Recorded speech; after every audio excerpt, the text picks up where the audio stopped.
তিন ধরনের পরিবারে কখনো আল্লাহর রহমত থাকে না।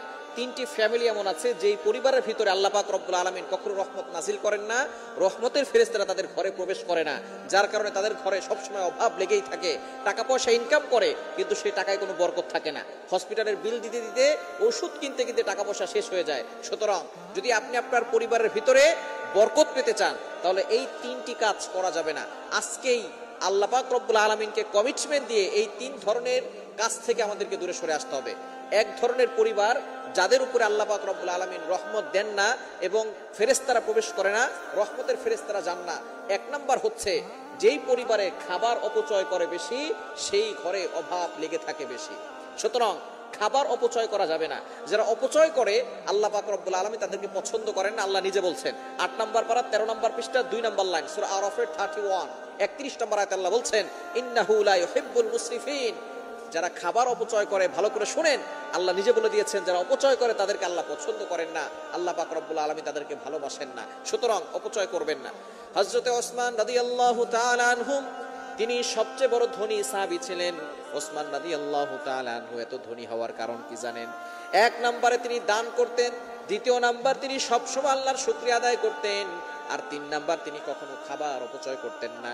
একবার ওসমান রাদিয়াল্লাহু তাআলা নবীজির কাছে গিয়ে বললেন, ইয়া রাসূলুল্লাহ, ইয়া হাবিবাল্লাহ, আমার এত সম্পদ হয়ে যাচ্ছে, আপনি একটু দোয়া করেন আমার সম্পদ যেন কমে যায়। নবীজি বললেন, যাও যাও ওসমান, তুমি উটের পিঠে খাবার খাবে।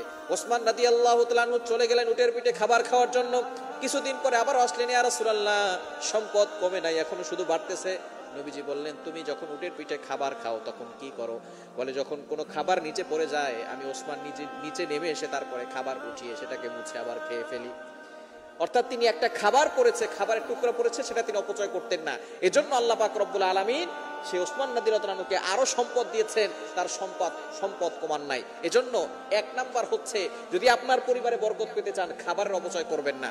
নাম্বার 2, দ্বিতীয় নাম্বার হচ্ছে খুবই গুরুত্বপূর্ণ, সেটা হচ্ছে ঘরের ভিতরে কোনো কুকুর অথবা কোনো প্রাণীর ছবি রাখা যাবে না। হ্যাঁ, ঘরের ভিতরে যদি কোনো সমস্যা থাকে, চোরের সমস্যা, ডাকাতের সমস্যা, আপনি কুকুর যদি পাহারা দেওয়ার জন্য রাখেন তাহলে আপনি নিচে কোনো একটা আলাদা রুম করে রাখবেন, তবে আপনার বেডরুমের ভিতরে কুকুর রাখবেন না, এটা সম্পূর্ণরূপে হারাম।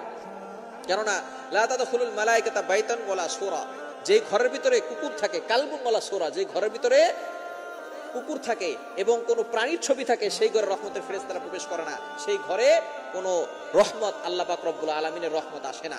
এজন্য কোনো কুকুর অথবা কোনো প্রাণীর ছবি, কোনো মানুষের ছবি, কোনো মূর্তি, কোনো পুতুল, এগুলো ঘরের ভিতরে রাখবেন না। এগুলো ঘরের ভিতর থেকে আজকেই সরিয়ে ফেলবেন, আর না হলে ঘরের ভিতরে বরকত থাকবে না, রহমতের ফেরেশতারা প্রবেশ করবে না। নাম্বার 3, তৃতীয় নাম্বার হচ্ছে যারা নেশা জাতীয় জিনিস ঘরে রাখে, ময়লা আবর্জনা, নাপাক জিনিস, হারাম জিনিস ঘরে রাখে, ওই ঘরের ভিতরে কখনো রহমতের ফেরেশতারা প্রবেশ করে না। আপনি টিভি ছেড়ে রাখছেন সব সময়, আপনি ঢোল তবলা, গান বাজনা, এগুলো সবসময় আপনার ঘরের ভিতরে চলে, এরপরে মদ, হারাম জিনিস, নেশা জাতীয় জিনিস যেই জায়গায় থাকে সেই জায়গায় ফেরেশতারা থাকে না। দুর্গন্ধ জিনিস যেখানে থাকে সেখানে ফেরেশতারা থাকে না।